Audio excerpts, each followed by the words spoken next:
3 बजे बोल देख ले कि हमार बेटी हम केहू के बेटा ना हमार बाप नहीं के, हमार माई नहीं के, हमार बहन नहीं के, हमार मामा नहीं। दोस्तों मैं आप सभी को बता देना चाहता हूं कि खेसारी लाल यादव और पंकज सिंह राजपूत के बीच विवाद खत्म होने के नाम ही नहीं ले रहा है।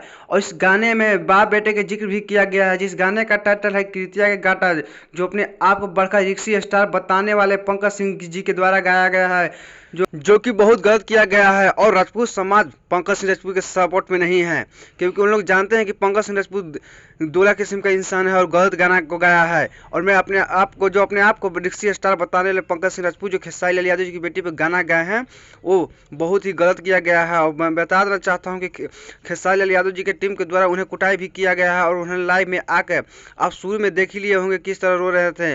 और दोस्तों मैं आप लोगों से यह बता देना चाहता हूँ कि खेसारी लाल यादव जी पे बेर बेर विवाद में लाने का कारण यह है कि वो भोजपुरी के कोई भी सुपरस्टार नहीं चाहते हैं कि हमसे आगे रहे। और खेसारी लाल यादव जो अपने कड़ी मेहनत से इस मुकाम को हासिल पाए हैं, वो सबकी बस की बात नहीं है, जो गरीब फैमिली से आकर। तो दोस्तों मेरी जानकारी कैसे लगी कमेंट बॉक्स में जरूर बताएं। और मेरे चैनल पर नए हैं तो सब्सक्राइब और लाइक और शेयर करना ना भूलें। जय हिंद दोस्तों। भोजपुरी में एक तरफा खेसारी लाल यादव जी के चाहते हैं तो शेयर करना ना भूलें। जय हो।